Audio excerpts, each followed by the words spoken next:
আসসালামু আলাইকুম। আশা করি সবাই ভালো আছেন। আমি গতকালকে ফিদার স্টিচ 4টি লাইনে করে দেখিয়েছিলাম। আজকে 3টি লাইনে করে নিব। এখানে পরপর 3টি দাগ টেনে নিয়েছি সমান দূরত্বে।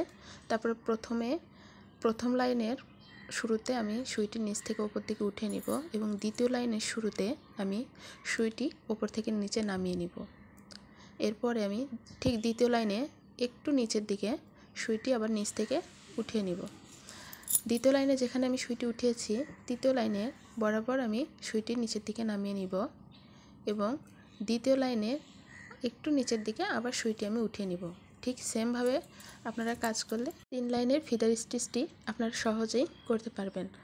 তো আমি বারবারই সব ভিডিওতেই বলে দিই, আপনারা যখন ভিডিওটি দেখবেন সাথে সাথে করার চেষ্টা করবেন, তবে আপনারা হ্যান্ড এমব্রয়ডারি কিন্তু শিখতে পারবেন। ভালোভাবে করার জন্য বারবার প্র্যাকটিস করতে হবে।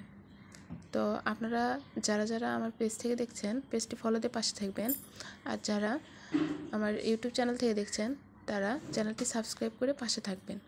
আর কে কোথায় থেকে ভিডিওটি দেখছেন এবং আপনারা কি ভিডিও চান এবং এই 4 লাইনের ফিদার স্টিচটি এবং 3 লাইনের ফিদার স্টিচটির ভিতরে কোন ফিদার স্টিচটি বেশি সুন্দর দেখায় তা কমেন্ট করে জানাবেন। তো সবাই ভালো থাকবেন, সুস্থ থাকবেন। আসসালামু আলাইকুম।